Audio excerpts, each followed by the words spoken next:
Hello and welcome to another episode of Father and Joe. I'm Joe Rocky here with Father Barnabas Hicks. And Father, going off of our last conversation, we were discussing the scene at the beginning of the Passion, or I guess the middle of the Passion, the judgment of Christ. When Jesus is with Pilate before the crowd. And since that episode, it is something that's really been thinking about in my head. Kind of what does that mean? If I were there, what would it be like? And all these different thoughts that had come to me. So as I was being raised, it was always told to me that when the crowd yells crucified, that's essentially what we're doing every time that we sin and we're voting against Jesus. But and I got that from a spiritualistic standpoint, but I really try to think of it as if I were one of those people in the crowd at the time, knowing what I knew then. And the more and more I started thinking about it, the more and more I started thinking that this is something that happens in our own times, and we just don't look at it this way. And the reason I say that is because I think that we get caught in this trap of knowing how the story ends, so we don't look at how it is in the moment. So when I dove into thinking about what it would be like to be in that situation, I tried to put myself as much as I could into it. So I'm not a person who wakes up super early. And by all accounts in the Bible, this commotion started early in the day. In fact, it pretty much had to when you read of everything that happened for the Stations of Cross, and for him to be hung by noon, it had to start early. So I probably wasn't there for the very beginning. But assuming that I would have shown up about the time when Pilate is putting Barabbas out there, or Jesus, and essentially he's asking for a vote. Just popular opinion of the crowd. What do you guys want? And, obviously the Bible articulates it that Pilate's essentially looking for an out. He wants them to choose Jesus to be saved instead of Barabbas. But the crowd doesn't go that way. And in the Bible, it's because the chief priest of the Jews is really pushing to put Jesus to death because he's the chief's biggest problem. And as I started thinking about it more and more, because we had eventually talked about that in many ways, Barabbas is the earthly power comparison to Jesus in the Bible. He's actively fighting about the oppressors who are conquering and staying in their lands and, making life very difficult for them. These are the same people that 30 years ago just decided to kill every firstborn son, essentially because they could, because of a paranoia of someone. So I would have grown up with that, and assuming human nature then is as it now, every dictator that causes a massive atrocity never lets his people talk about it.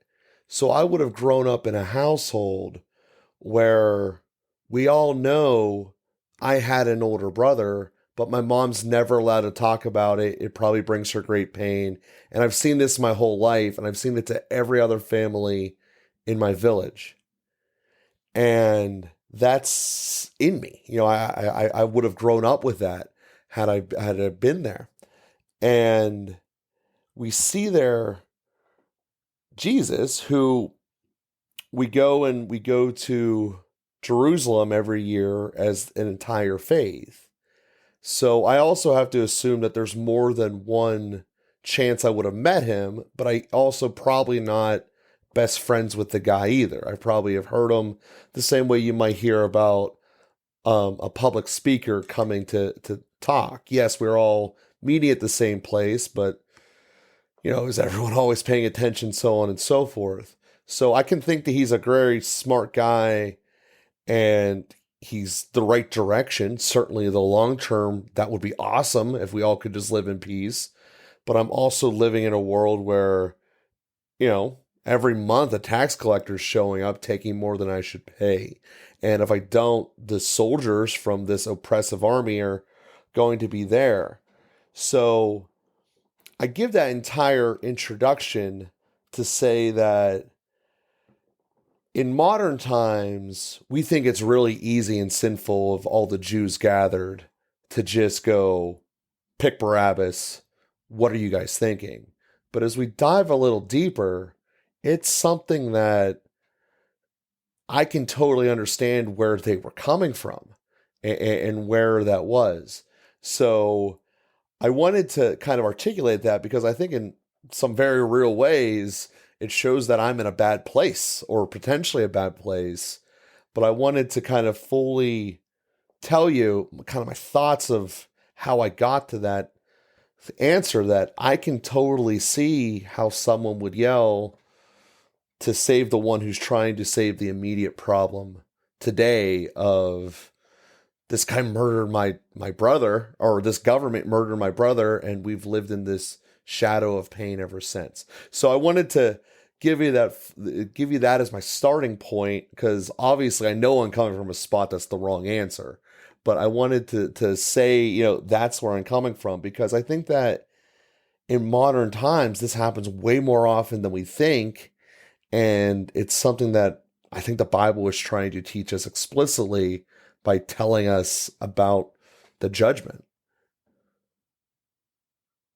What happens more often than we think? I think in modern times that there's someone who's giving us a better long run answer, but we don't choose it because of emotions that we were brought up with and potentially maybe short term gains, even though they probably don't come to pass more often than not. Uh-huh. Well, as a methodology observation, I appreciate your reflections on those passages, and I think just the starting point in terms of prayer and reflection, we could say Lectio Divina for you to uh, examine that passage and not just take a simplistic response to it, but go deeper with it, sit with it. You've really reflected on it, and then you try to connect it to your life. And what are you learning there? What are you seeing there? And so I think that's really beautiful to, instead of just crucify him and the crowd is bad and they're stupid and it's just all meant to pile up more pain on Jesus. There's certain truth to some of that too, I'm sure, but um, there is something deeper going on, and there is something that we can connect with. And then that's the way that the living word speaks into all times, being not just being the historical reality, which it is, but then really speaking into and you're generalizing the themes about government oppression, worldly power, tyrannizing, the kind of suffering that we can experience from that on the one hand, and then the sorts of approaches we take to that, a short-term revolutionary approach like Barabbas, rather than the long-term transformation of the heart through interior work and relationships like Jesus. And so looking at those kinds of things is a beautiful way to approach the scripture and allow it to challenge your own life and connect it to something that's really important. So, like I say, the whole methodology of your approach, I think, is right on the mark. And we could quibble about is this really what Barabbas represented to them? We just don't have that much about him to know specifically. But and it's always dangerous to there's some things about government comparisons. So this was not exactly a government in that time, and there's a lot of other moving parts going on that don't neatly compare with our government systems. And so you one could argue those things, but I think your presentation is as valid as just about any other. So I'm not sure that it's worth arguing those things. Your ultimate takeaway about the importance of the the long term versus the short term, and this is where Pope Francis has this funny little phrase. He says, "Time is greater than space." He says, starting processes is more powerful and more important than controlling spaces. And there's something about the short term which is about controlling spaces. Uh, Makes me, I don't know, I always think of the board game Risk. It's like you can spread out your armies and cover like five different, countries or something like that. But then you spread out your armies and you can easily have everything lost in one more turn. Just because you manage to control a space for a few moments doesn't really gain you what you're looking for, which is the controlling interest in the long term. And that happens by starting processes, taking one thing at a time, starting on a process. It's like, if I can rush to get a bunch of money to cover my debts, okay, well, that's one thing. But if I can actually get a job that pays sufficient amounts of money and arrange a budget so that I slowly keep gaining on my debt, that's a long-term solution, which may take an extra year or two than the sort of quick fix approach, but it's going to have the lasting impact. And those are the kinds of things that we want to think in terms of, is that long-term game, that long-term process, that not just sort of firefighting and putting out fires in the short term. Although obviously there's a place for that. We don't want our house to burn down, but also establishing a steady process of handling deferred maintenance and repairs and things like that are better than just fixing every leak when it crops up, getting stuck in that kind of whack-a-mole process. So yeah, I think it's a really valuable takeaway from this particular gospel passage, and there's always a little bit of a tension in the New Testament. So having said that, long-term processes, this kind of thing, what does Jesus say? Don't worry about tomorrow. Tomorrow has enough evils. Today has enough evils of its own. Look at the flowers of the field and the birds of the air. Doesn't our Heavenly Father clothe them and feed them more wonderfully even than Solomon's court? And so there's a kind of tension with that too. We don't want to be so focused on the long term that we lose sight of today. And so we're always living between the space of, we could think of it as the space of the rosary, now and at the hour of our death. We're always sort of living in between. Those are the two guaranteed moments in life, and eventually they'll collapse and become the same moment. But in the meantime, we are stretched between these two moments of now and the hour of our death. And so we're both living now and we're trying to set out a process so that when we finally land at the hour of our death, when now becomes the hour of our death, that we're in a place that our hearts are really at peace and we can make that ultimate surrender to the Lord.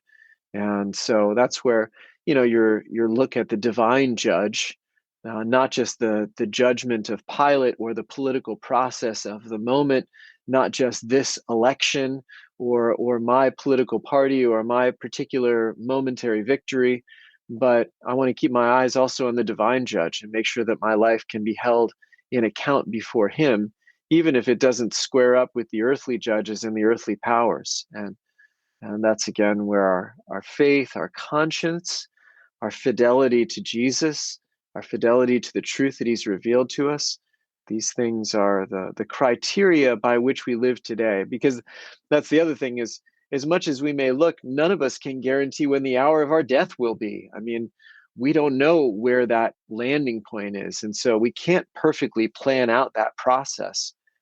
We can only set things in motion that, making the right decisions day after day, we can trust will lead us to the right end. And so again, there's this kind of tension between now and not yet, between today and the hour of my death, between setting processes in motion, but still living in a certain amount of blindness today, planning for the future, but also knowing that we can't guarantee it. All of those kinds of things are part of the tensions that we manage in real life, in our daily life, in our personal lives. And I guess that's an unsolvable question. Kind of like when I asked you, how do you teach how to raise a child? There is no true That's right. quantifier to it. Um, and so I guess that leads to the other thought I was having, going back to the passage there, that just as we are taught that blanketly, as you said there real quick, the crowd was bad and they were wrong, that there might be some value in trying to figure out where they're coming from. And obviously I just did that with the group that condemned Jesus to death, and quite frankly, I see a scenario how I could easily be in that group, based upon looking at it. So um, the answer is all we strive to fight for innocence, um, but there's also that human nature that I got hurt, so I want someone else to feel pain too, and to fight away from that. And I guess in a certain way, it's a calling to almost disregard our negative emotions at the time, and to call innocence to be above that. Because I think that, well, I mean, using abortion as an example, there's nothing more innocent than a baby, and yet it cannot defend itself. Innocence, and I guess in its nature, has a very difficult time defending itself. It makes me think of the analogy you gave us back in December about, since Mary was sinless, she didn't have defenses. Well, another word for sinless, I believe, is also innocence. That you're not out there, and I think that is something that we as American people definitely struggle with, and this whole concept of becoming jaded and numb to everything as a general defense pattern, and just as a result lashing out to get revenge for my pain. And as I started with this, it's not the side that I wanted to be on, as I thought through it more and more based upon all the teachings I had up, but seeing how I could be in that side. So just a thought pattern I had there, and just something that really strikes me. And it makes me wonder, how many blind spots do we all have now when someone is trying to articulate a message that is correct, innocent, long-term better, that we just won't listen to or ignore. Yeah. Well, that's the right approach to have. That's an approach of real humility. We should have a kind of healthy self-doubt. While we need confidence to make decisions and live today and move forward, at the same time, we need a certain openness, certain healthy self-doubt that we can call our own conclusions into question. And, these are some of the kind of battleground that happens and it gets stuck in political processes that we then end up on teams, and kind of a tribalist approach to things, and uh, things like what economic policy, what sort of international affairs, what environmental policy, what at their best, these are all things that are aiming at the long term in terms of our earthly lives. And at their worst, they're people pushing around. We've become so jaded by uh, people pushing an agenda who claim the long-term gain for everybody, but then are also working their own short-term advantage in the process. Corruption, to say it simply. We're so jaded by corruption among leaders who are in this space. I mean, there are people who study economic policy and study international policy and study environmental policy, and who are much better informed than I am. But it's hard to trust them because we've been so hurt, scandalized by corruption in past decades, that it's why should I trust them? And then everybody tries to become their own expert, but really they just end up aligning with one or another of their favorite experts, and we're sort of scrambling for the people to trust. But I think the basic attitude that you're bringing forth, Joe, that like I can't be so self-assured that I am convinced I have all the answers to all the problems. And I need to at least call into question my own motives and how I might be clinging to something or promoting something. And is there a better way? Is there somebody who is trying to help me, but I'm too close-minded, too hard-hearted in order to listen, trust, follow? And so again, there's a kind of tension there. We don't want to be gullible, but we want to be able to be led, docile, and that is another way to say that. So we want to be teachable, and those are real virtues, and we can, faith really helps with that as we open our hearts to the Lord. Um, Mary was not gullible, and that's where. Uh, I think innocence, holiness, sinlessness, I think those are good words to put together. I sometimes contrast innocence with purity in the sense that innocence is, although I suppose the more accurate contrast would be naivete and purity, that purity is a virtue that is developed, tested, and proven, whereas innocence is maybe not yet being exposed to evil, not being untested.